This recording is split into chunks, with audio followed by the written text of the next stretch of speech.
హల్లెలూయా! దేవునికి స్తోత్రం. దేవుడైన యేసుప్రభు వారు ఈరోజు మనకు పరిశుద్ధ గ్రంథం నుంచి ఇస్తున్న వాగ్దానము కొలొస్సీయులకు రాసిన పత్రిక 3వ అధ్యాయం 14వ వచనం. వీటన్నిటిపైన పరిపూర్ణతకు అనుబంధమైన ప్రేమను ధరించుకొనుడి. సో ఈరోజు వాగ్దానం కనుక చూసుకుంటే ఇక్కడ దేవుడైన యేసుప్రభు వారు మనకేమని చెప్తున్నారు, మనము ప్రేమను కలిగి ఉండాలి, మనం ప్రేమను ధరించుకొని ఉండాలి. అంటే దేవుడైన యేసుప్రభు వారు ఈ భూమి మీదకి వచ్చినప్పుడు, ఆయన మానవ రూపంలో ఉన్నప్పుడు ఆయన నిరంతరం ప్రేమను ధరించుకొని ఉన్నారు. అంటే మనకు ఎల్లప్పుడూ ప్రేమను అందిస్తూనే ఉన్నారు. ఆయన ప్రతి ఒక్కరిని ప్రేమించారు. ఆయన్ని దూషిస్తున్న వారిని, ఆయన ద్వేషిస్తున్న వారిని కూడా ఆయన ప్రేమించారు.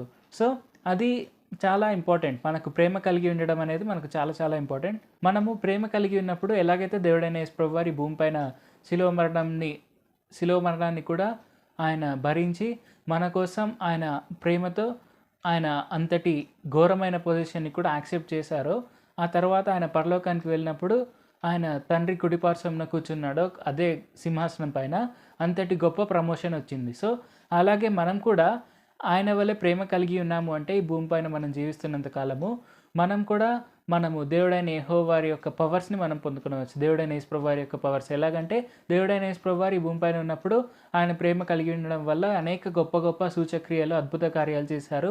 ఆయన ప్రార్థించగా సముద్రాలు కూడా ఆగిపోయాయి.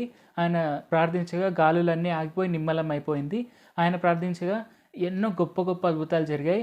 చనిపోయిన వారు కూడా తిరిగి లేచారు. సో మనం కూడా ఆయన వలె మనం ప్రేమ కలిగి ఉంటే మనము అన్నిటిపైన అంటే జాలిగల మనసు, దయాళుత్వము, దీర్ఘశాంతము, సాత్వికము, వినయము, సో ఇలాంటివన్నీ మనం ధరించుకోవాలని ఉంటుంది. కానీ వీటన్నిటిపైన మనం ప్రేమ కలిగి ఉండాలి. సో ప్రేమ అనేది మనకు మోస్ట్ ఇంపార్టెంట్ క్వాలిటీ. సో మనం దేవుడైన యేసుప్రభు వారి యొక్క ప్రేమను కలిగి ఉంటే మనం గొప్ప గొప్ప కార్యాలు చేయొచ్చు ఈ భూమిపైన. ఆయన ప్రియమైన పిల్లలుగా మనము ఈ భూమిపైన ఆయన వల్లే గొప్ప గొప్ప అద్భుత కార్యాలు చేస్తూ మనం ముందుకు సాగవచ్చు. అలాగే పరలోకంలో కూడా మనము గొప్ప పొజిషన్ని కూడా పొందవచ్చు. ప్రార్థించుకుందాం.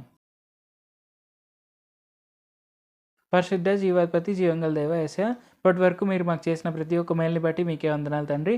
యేసయ్య, మేము మీ వలె ప్రేమ కలిగి ఉండేందుకు సాయం చేయండి.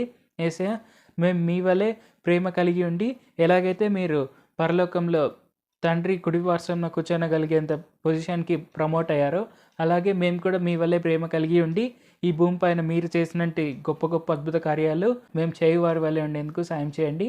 అలాగే మేము అలాంటి ప్రేమ కలిగి ఉంటే మీరు మాకు మీ జీవ కిరీటాన్ని కూడా దయచేస్తారు, మాకు విజయాన్ని అందిస్తారు అని మీరు మాకు తెలియపరిచినందుకు వందనాలు తండ్రి. ఆ విజయం ద్వారా మేము జీవ కిరీటాన్ని కూడా మేము పొందుకునవచ్చు అని మీరు మాకు తెలియపరిచినందుకు వందనాలు తండ్రి. నజరేయుడైన యేసు నామములో ప్రార్థిస్తున్నాం తండ్రి. ఆమేన్. Thank you Jesus. దేవుడు మిమ్మల్ని ఆశీర్వదించును గాక.